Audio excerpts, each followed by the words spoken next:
Donc, faites confiance à notre frère Mozart qui disait que l'oreille était le chemin du cœur.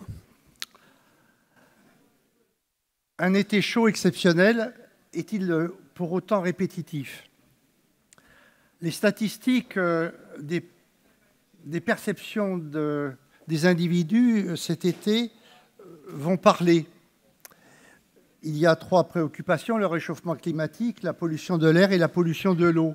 Sur cette dernière, paradoxalement, on constate un désintérêt important, mais qui doit être résolu par une prise de conscience des causes et effets de la sécheresse et des inondations notamment.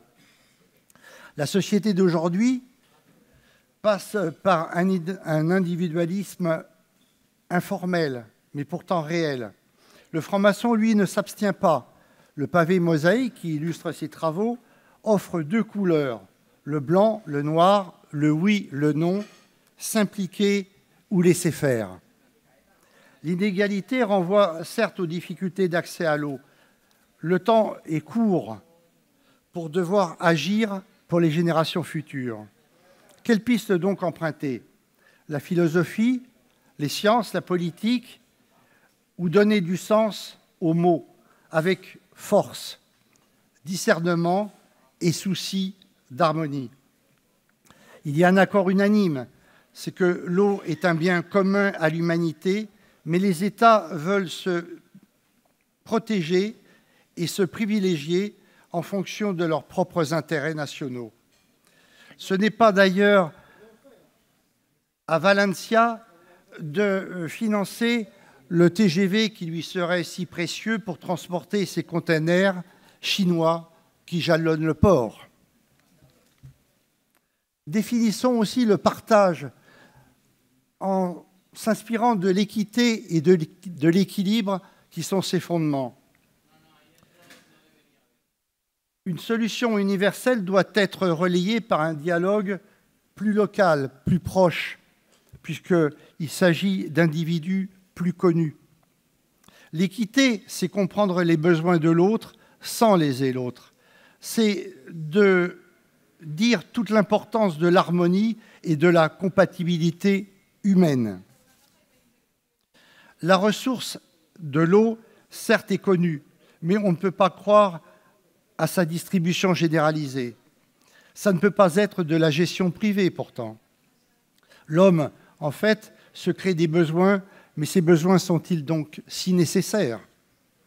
Si l'on parle de droit d'accès, cela signifie que la restriction s'impose à beaucoup. Ne s'agit-il que d'un problème financier et technique ou d'un problème aussi politique? L'eau, dit-on, c'est la vie. Mais un État aussi doit garantir l'accès à l'eau, pas sa propriété. Les monopoles des sources d'eau impliquent un coût de consommation qui exclut beaucoup de monde. Il faut aussi penser à la déperdition de l'eau, compte tenu des réseaux parfois vétustes qui coûtent plus cher à entretenir qu'à faire payer l'eau, et au gaspillage non vertueux des particuliers et des entreprises. Revoir cet état des lieux et ce comportement nous paraissent essentiels. Faire passer également notre message d'urgence. Dans ce monde fini, l'homme doit enfin trouver un rapport harmonique avec la nature qu'il a jusqu'à présent exploitée. Faudrait-il en venir à faire enfin régner la paix sur cette terre et faire cesser des conflits d'intérêts et de profitabilité dont l'eau peut être aussi un objectif? Les bonnes volontés individuelles sont totalement inopérantes sans être relayées par les collectivités locales, régionales, nationales et internationales qui ne sont pas assez sollicitées. Aussi, nous conclurons avant les propositions aux hommes politiques et à la franc-maçonnerie. Notre raisonnement personnel s'appuie-t-il sur la règle ou sur le levier? Donc les propositions politiques. Considérant l'eau comme un bien commun, en donnant toute l'importance à l'éducation sur les problèmes actuels sur notre planète, considérant les valeurs d'amélioration de l'homme et de la société portées par la franc-maçonnerie libérale, Notre rôle n'est pas seulement réflexif, mais de suggérer aux politiques de faire évoluer la société dans le concret, pas dans le discours. Aussi, il leur est demandé d'interdire la délégation de services publics pour notamment l'eau et de favoriser l'animation de commissions ad hoc de concertation locale, de vigilance sur l'exploitation de l'eau. Au plan international, seconde proposition, la Déclaration universelle faite de considérer l'eau comme un bien commun, inappropriable individuellement.